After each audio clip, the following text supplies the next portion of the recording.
The prison moon and the challenge. The prison moon of Corrales hung in silence above a gas giant that glowed like a sea of fire.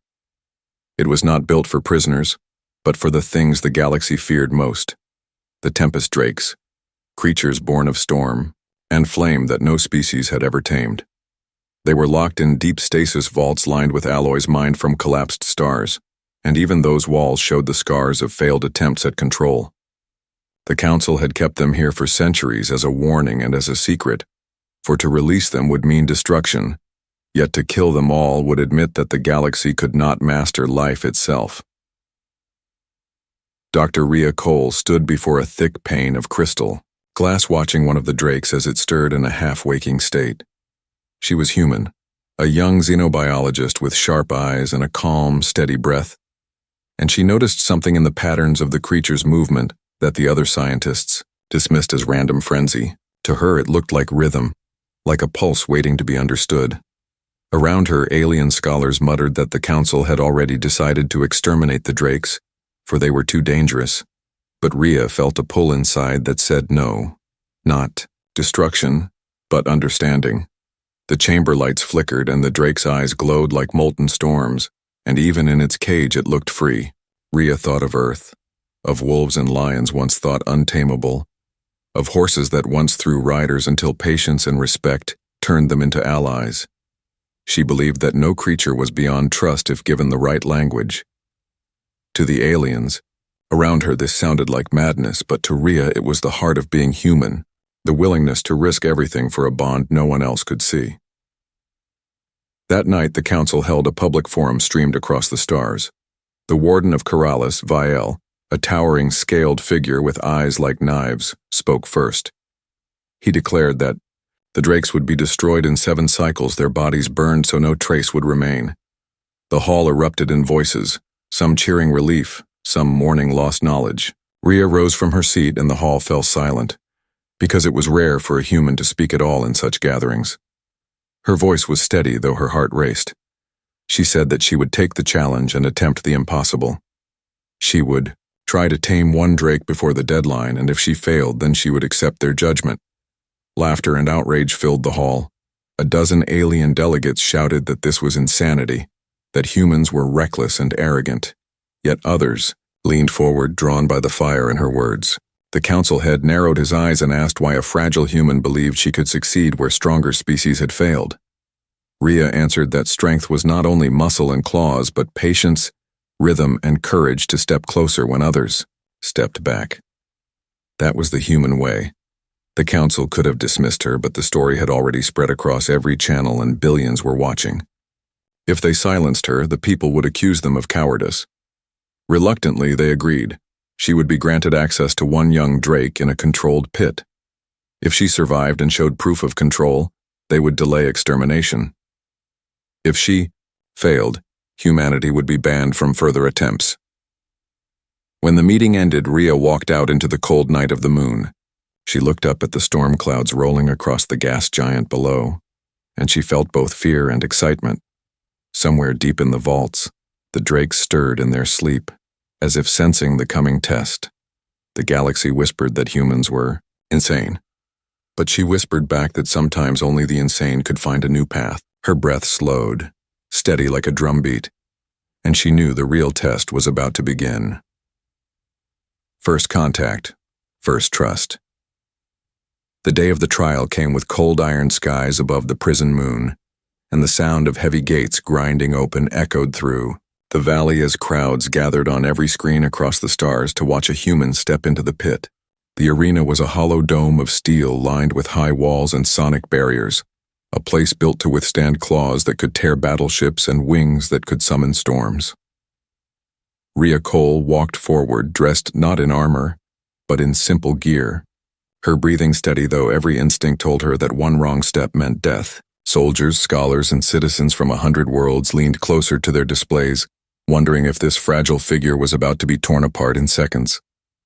Inside the cage, a young drake paced, its scales shimmering with currents of blue and silver, arcs of static dancing along its body with every step. Its jaws were long enough to swallow her whole, and its tail cracked against the wall like thunder. Most would have brought weapons or chains, But Rhea carried only a small drum at her side, an old human tool of rhythm, and her open hands.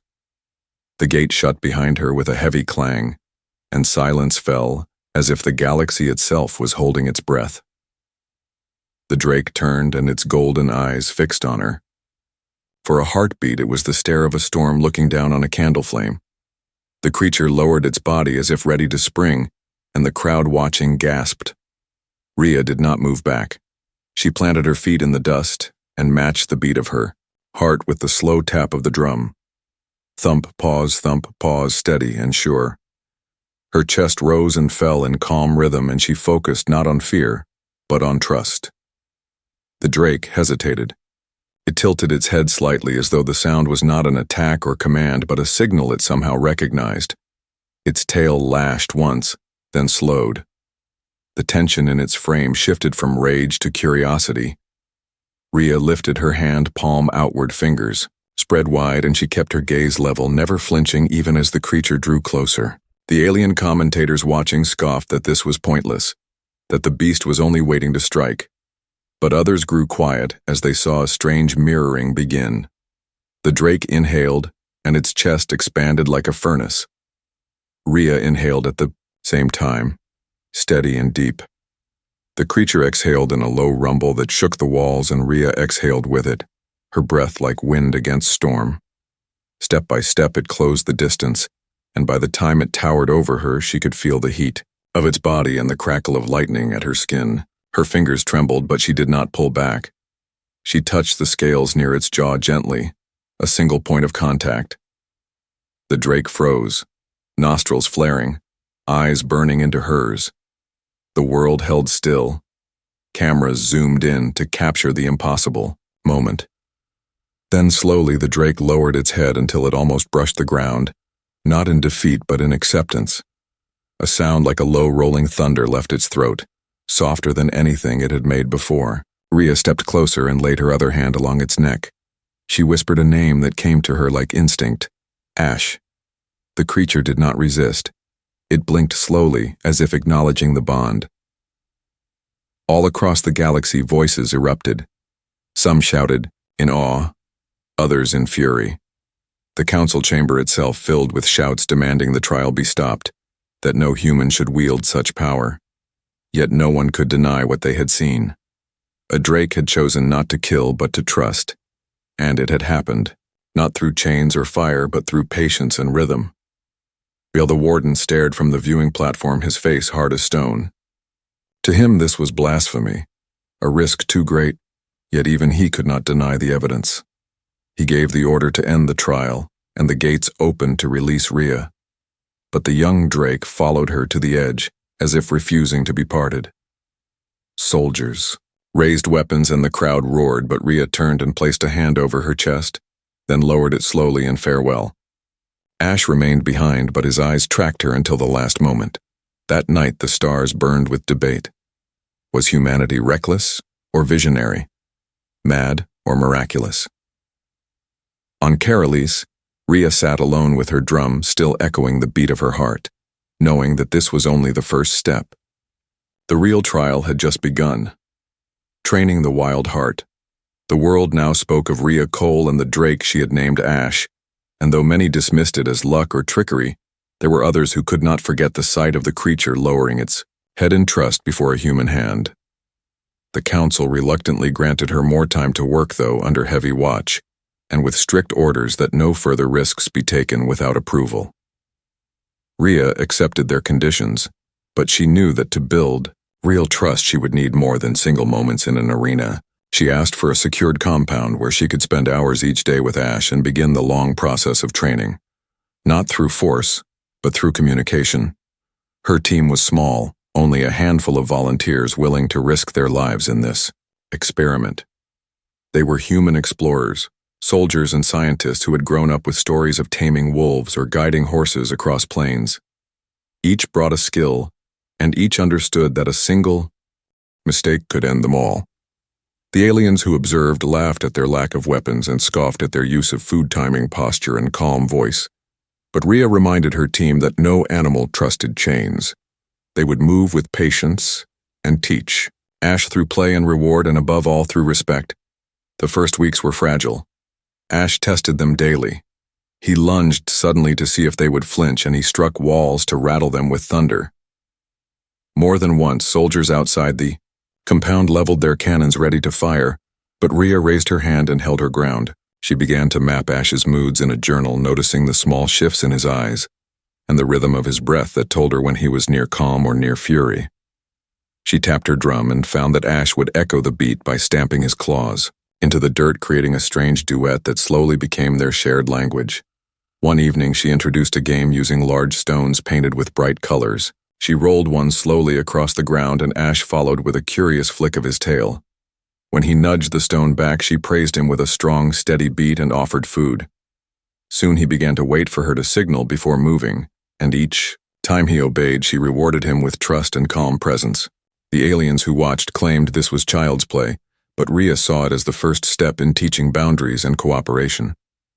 The bond was not yet strong, but it was growing like a flame hidden under ash, waiting for air. Not all were pleased. Vial the warden watched with cold suspicion. To him, this human project was a threat to order, and an insult to centuries of failed attempts.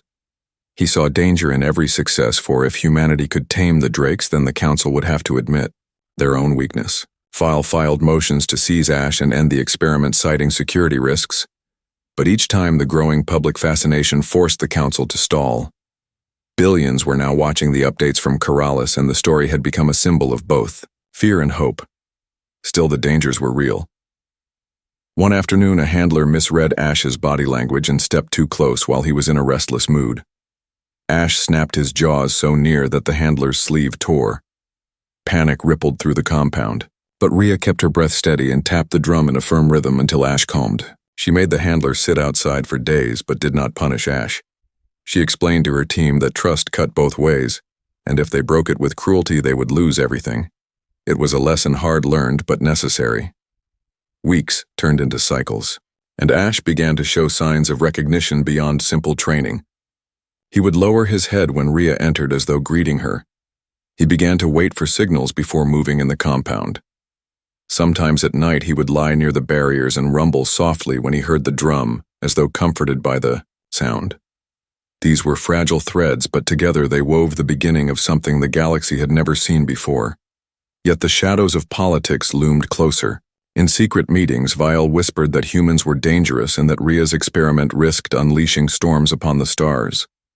He warned that one slip would bring destruction. His allies began to prepare plans to remove Ash before proof of success could reach beyond Corrales. Rhea sensed the resistance growing, but she refused to step back.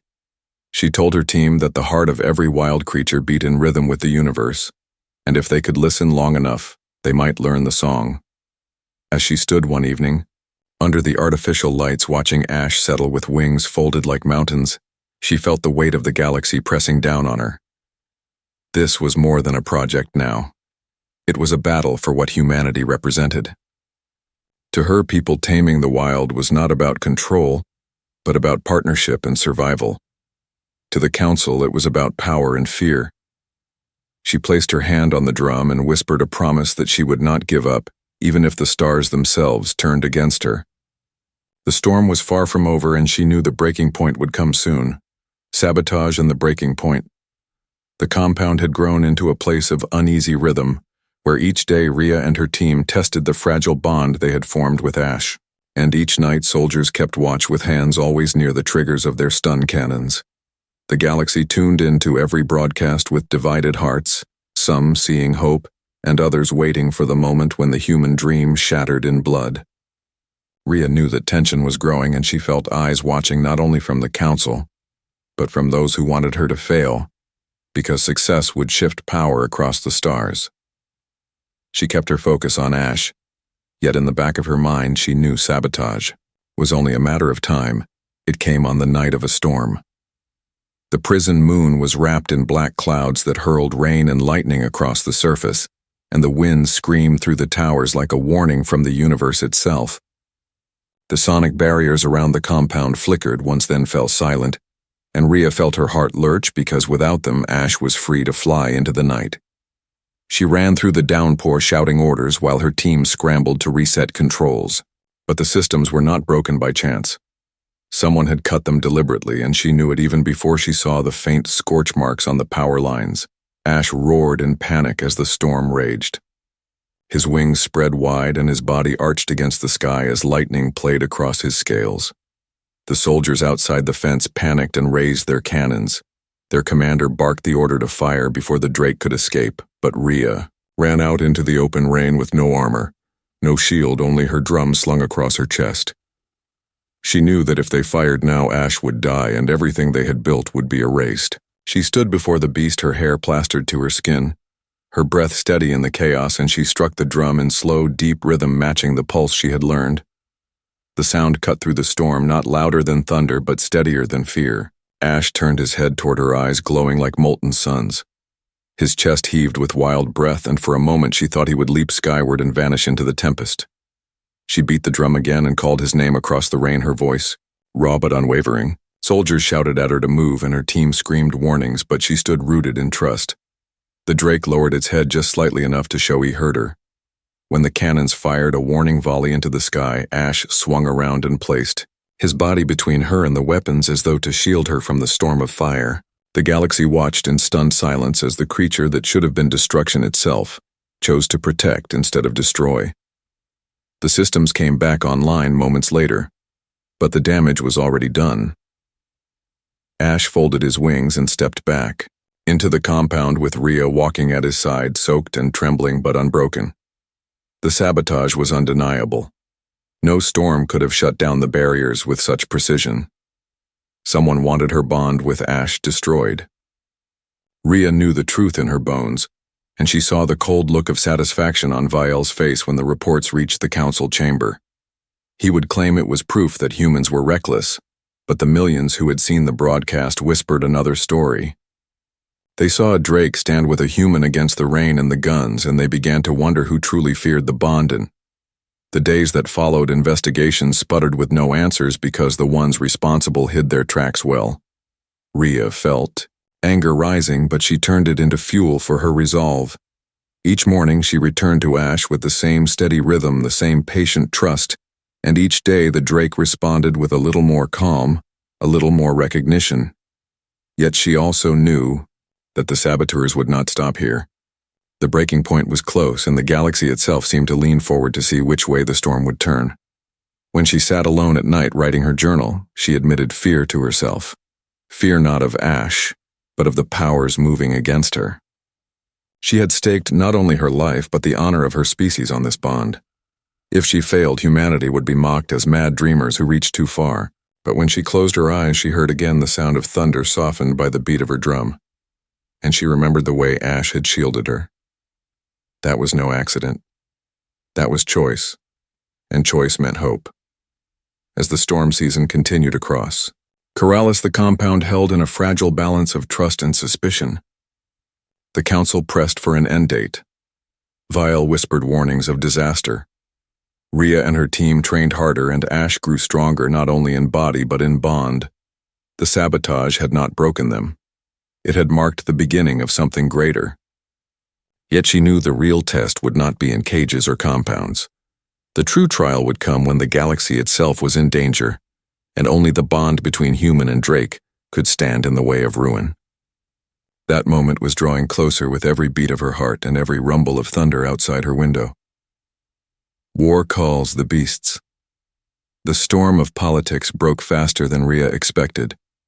Word spread that pirates had unleashed a swarm of wild drakes on the trade world of Euralis, a shining hub of commerce where fleets gathered and billions lived under fragile protection. The swarm tore through defense lines with fire and lightning, scattering cruisers and tearing apart orbital docks. Entire cities trembled as wings darkened the skies. No defense grid could hold, and every strategy the Council attempted failed. The Drakes were storms given flesh, and nothing in the arsenal of the stars could bring them under control. Fear spread faster than flame, and voices cried that the galaxy was ending. In the chamber of the Council, the delegates argued for weapons of mass destruction. Some demanded the use of firestorms that would burn entire regions from orbit, even if it meant millions of civilian deaths. Others warned that such an act would ignite rebellion across the stars. In the chaos, Rhea stood and her voice cut through the uproar like a blade. She said that extermination would only prove their weakness again and again, but humanity had found another way. She said Ash was living proof that drakes could choose to follow rather than destroy, and if given the chance, she and her team could guide a path through the swarm. The chamber erupted in outrage. Vile sneered openly and called her reckless and delusional. He shouted that handing power to humans and their pet monster would doom them all, yet the crisis was burning at Euralis and the fleets had no answers. Images poured in from the trade world showing towers collapsing under wings of fire, and the cries of children trapped in cities under siege. The council wavered because hope was fading and desperation makes even the most cautious reach for the impossible. In the end, they granted one chance. Rhea and her team would take Ash and 2 other young drakes under training and attempt to lead them into battle. If they failed, the council would unleash their weapons regardless of the cost. Rhea prepared with steady hands, though her heart felt the weight of the stars. She met with her team in the hangar bay where Ash waited, chained only by light barriers that hummed softly. The 2 new drakes were restless, recently brought from stasis, their eyes wild with confusion. The team worked quickly using the same methods they had learned from Ash, rhythm, breath, and patience, to create fragile bonds, strong enough to hold for the coming storm. Rhea spoke to them not as beasts but as partners, naming them Ember and Shade, and though they were not yet fully trained, they began to respond to her voice and the steady beat of the drum. The journey to Euralis was heavy with silence. Soldiers aboard the escort fleet watched the humans with fear and mistrust. Many expected that the drakes would break free in transit and tear the ship apart. But the journey passed without incident, and when the ships dropped out of warp, the sight that greeted them was one of horror. Fires burned across the planet, fleets drifted in ruins, and the skies boiled with the wings of the swarm. The drakes circled like hurricanes of flesh and lightning, tearing at anything that moved. Rhea stood in the bay as the doors opened to the storm. She placed her hands on Ash's neck and felt the heat of his scales and the steady pulse beneath. She spoke softly that this was the moment they had trained for, that trust would mean survival, and that together they could turn the tide. Ash lowered his head in answer. Ember and Shade stamped the ground in rhythm. The team mounted harnesses designed for guidance, not chains, and the 3 drakes launched into the burning sky. The first clash was chaos. The wild drakes turned upon them with roars that cracked the air. Soldiers watching from orbit prepared to fire upon all of them, including Ash, but Rhea signaled them to hold. She guided Ash into sweeping arcs across the sky, beating the drum and calling out patterns. Slowly, the wild drakes faltered in their assault, their attention pulled by the strange, steady rhythm. Ember and Shade circled with practiced signals, creating a vortex of flight that drew the swarm into order rather than chaos. For the first time, the sky of Euralis showed signs of shape instead of mindless destruction. On the ground, soldiers and civilians stared upward in disbelief as 3 humans on the backs of drakes wove through the storm, guiding it instead of being consumed. The swarm followed in broken fragments, confused but not yet pacified. The pirates who had unleashed them panicked as their weapon began to slip from control. In that moment, Rhea knew the gamble had worked enough to prove hope was real, but the true battle was only beginning. Somewhere in the fleets above, Vale watched with rage that the human experiment was succeeding where centuries of alien power had failed. He whispered orders into secret channels, preparing to strike even if it meant betraying the very world they were sworn to protect. The War of Beasts had begun, and for the first time the galaxy saw humans not as fragile dreamers, but as storm riders who dared to tame the impossible. The skies of Euralis burned with fire and hope as the battle turned toward its next phase, and the test of trust reached its highest stakes. Riding the storm into battle. The skies of Euralis boiled with wings and lightning as the swarm of wild drakes spread chaos across the planet and fleets above. Fire rained down from shattered cruisers and the cries of civilians rose from burning cities. Yet in the heart of the storm, 3 humans on the backs of Ash, Ember, and Shade cut a path through the madness. Their voices carried on the wind, steady and firm, their drums beating in rhythm with the thunder. The wild drakes that had once descended in fury now circled uncertainly, pulled by the strange harmony of breath and pattern that the humans commanded. It was not control through chains or pain, but something older and deeper, a language of rhythm that touched even creatures born of chaos. Rhea guided Ash with small movements of her body, leaning into turns and pressing her hand to his scales when she needed his focus. He responded with trust born from countless hours of patience. Ember and Shade echoed her commands, their riders beating drums in unison. Together they wove a spiral in the sky, a dance of wing and rhythm that drew the swarm into shape. The pirates who had unleashed the drakes shouted in panic as their greatest weapon bent toward order. They turned their guns on the humans, hoping to break the fragile miracle, but the drakes shielded their riders with wings of fire, roaring defiance that shattered the air.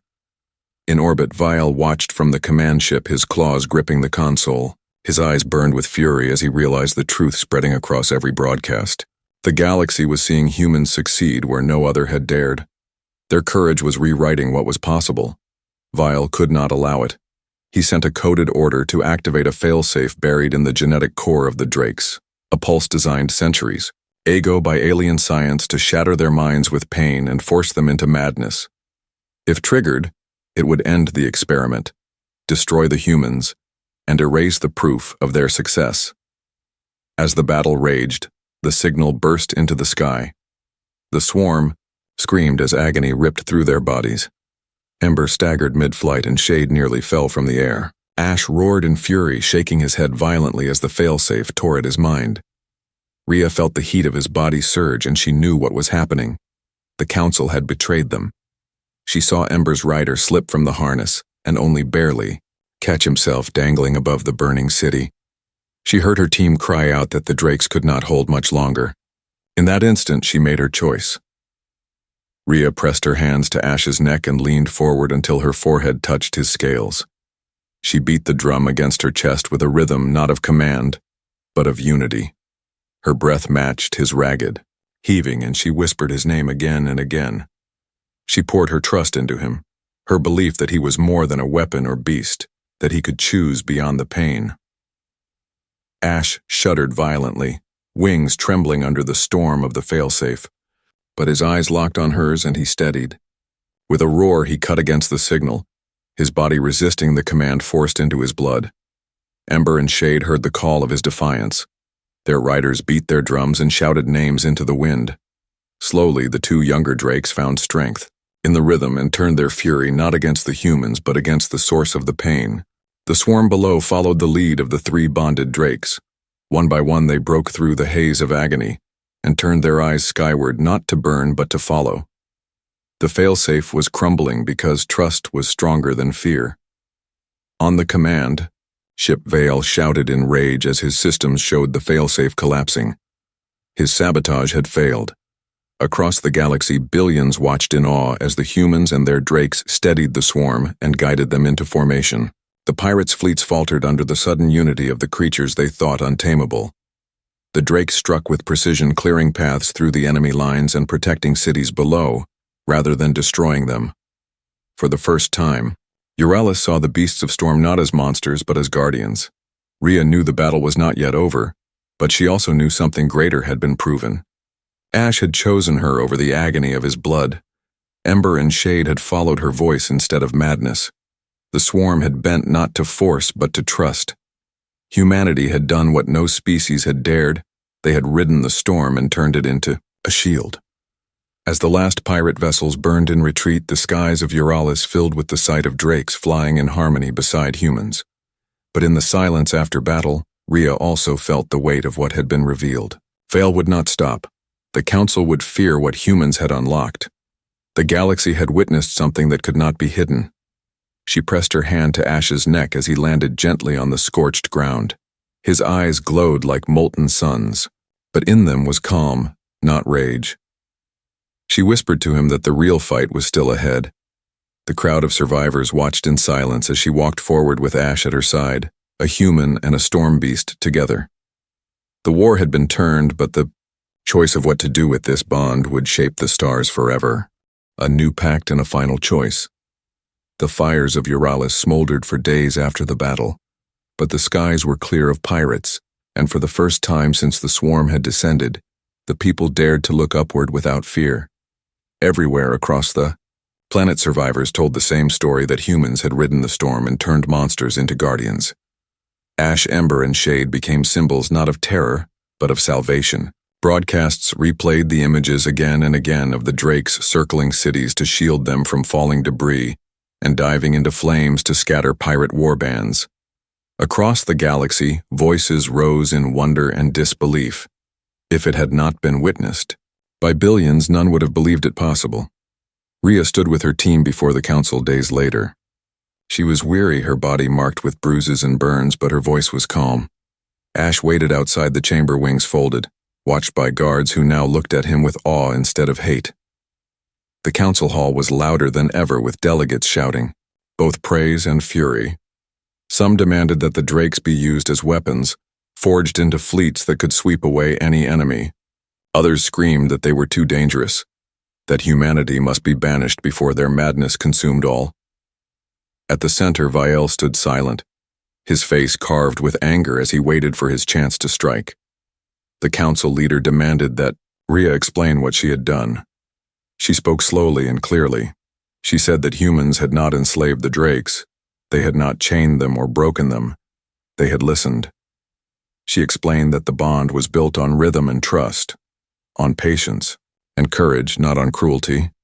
The galaxy had believed the drakes could never be tamed because they tried to force them with fear, but fear only bred fury. She told them that humanity had learned long ago on Earth that even the fiercest beasts could be partners if given respect. The hall stirred at her words, but also trembled at the implication that humanity now held knowledge no other species possessed. Bell could hold his tongue no longer. He shouted that Rhea was a liar and a manipulator. He revealed that the failsafe had been triggered during the battle, claiming it had been a secret safeguard hidden in case of disaster. He accused Rhea of endangering all of Euralis and demanded her arrest. But before the council could answer, transmissions poured into the hall from across the stars. Survivors of Euralis appeared on screen, children standing beneath the shadow of Ash, soldiers saluting Ember and Shade, entire cities chanting thanks to the humans who had saved them. The truth could not be silenced. Billions had seen the failsafe drive the drakes into pain, and billions had seen Rhea save them through trust alone. The council turned its gaze on Viel, and for the first time he looked uncertain. In that moment, Rhea made her final stand. She said that humans would not turn the drakes into weapons of conquest. She said they would not allow them to be enslaved or destroyed. Instead, she proposed a pact, a new covenant between species. The drakes would be given sanctuary under human care, and they would answer calls only for defense, rescue, and protection. Their presence would be open to all so that no one species could claim them for dominance. She promised that humans would share their methods openly with the galaxy, so that the knowledge would not be hoarded. She ended by saying that power was not meant for chains but for responsibility. The council chamber fell into silence. The choice was stark. Either humanity would be trusted to lead a new path, or they would be cast out, and the galaxy would return to fear and destruction. Slowly, one by one, delegates raised their hands in acceptance. Not all agreed. Some still trembled at the thought of storm beasts flying beside humans. But the weight of public voice and the proof of Euralis could not be denied. The pact was signed. Humanity was given guardianship of the drakes, and for the first time the beasts of storm had a place in the order of the stars. As the session closed, Viel was led away in disgrace, his plots exposed. He glared at Rhea, but his power was broken. Outside the hall, Ash lifted his head as she approached. Ember and Shade stood beside him, their eyes burning but calm. Around them gathered crowds of aliens from many worlds, not with weapons raised, but with hands outstretched in awe. Rhea placed her hand on Ash's neck and felt the warmth of life and choice. She whispered to him that they were free now, free to fly not as monsters but as partners. When the drakes leapt into the skies above, the capital world, their wings cut through the light of the twin suns, and the sight burned into history. Across the galaxy, stories began to spread of how humans, the fragile and reckless dreamers, had done what no other could. They had listened to the storm and found a way to ride it. They had proven that even the wildest hearts could choose trust over fear. Rhea stood watching them soar until they vanished into the horizon. She knew the future would bring new battles, new doubts, and new dangers. But she also knew that something had changed forever. The galaxy would never again see the Drakes as untamable monsters. They would see them as allies bound not by chains, but by choice. Humanity had walked into the storm and come out carrying hope. The sky rumbled softly as if in answer, and she smiled, knowing the storm was no longer her enemy. It was her partner. It was her promise. The storm and the promise. The galaxy did not return to silence after the pact. It shifted into something new, something that none of the elder species had imagined. Where once the name of the Tempest Drakes was spoken in fear, now it was spoken in respect and wonder. On distant worlds, people carved new symbols of storm wings beside human faces, and children played games where they pretended to ride fire through the skies. The council that had once doubted could no longer deny, and though many still feared, they also watched with curiosity as the first sanctuaries opened under human guidance. Rhea Cole became a name carried in every broadcast, not as a conqueror, but as the one who chose trust when others demanded chains. She refused titles of command and instead worked among her team-building sanctuaries on quiet moons, where Ash Embershade and others could live without cages.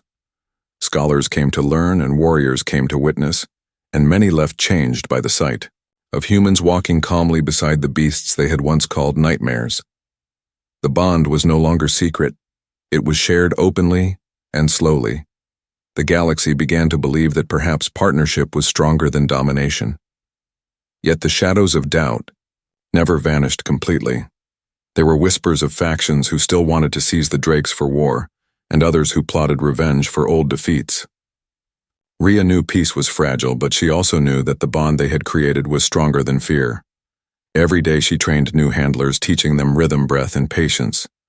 She showed them that courage was not the absence of fear, but the choice to stand in its face and listen. She told them that humanity's greatest gift was not muscle or claws, but the refusal to give up on trust, even when the stars themselves called it madness. Ash grew larger with every cycle, his wings now, able to shadow entire valleys, but he remained calm at her side. Sometimes at night when the skies burned with lightning, he would lie near her camp and rumble softly in rhythm with her heartbeat. Ember and Shade guarded the sanctuaries like living storms, but never struck in rage. The wild Drakes that had once been lost to fury began to join them, drawn by the calls of rhythm and the promise of safety. Slowly a new flock formed, not of slaves but of allies, and the galaxy watched as a new chapter of history unfolded. Rhea often thought back to the prison moon of Corellis where it all began. She remembered the laughter of the council when she first spoke and the look of fury on Vale's face when Ash chose trust. She remembered the storm when sabotage tried to tear them apart, and the battle of Euralis when the failsafe nearly broke everything. Through it all, one truth remained: that humanity had been called insane for daring to step closer when others stepped back. But that same madness had saved the stars. On the day the first sanctuary opened to the public, billions watched as Rhea stood, with Ash beside her. She spoke only a few words, but they carried across every channel. She said that the storm was not meant to be feared forever, that even the wildest hearts could choose another path, and that the future belonged to those brave enough to listen. Then Ash spread his wings and launched into the sky with Embershade, and the growing flock behind him, their roars rolling like thunder, not of war but of freedom. Rhea lifted her eyes and felt the wind rush over her face. She knew battles would come again, but she also knew the promise they had made was real. Humanity had proven itself not through conquest, but through trust, and the galaxy would never forget. The storm was no longer a cage of fear, it was a promise of hope carried on wings across the stars. The end.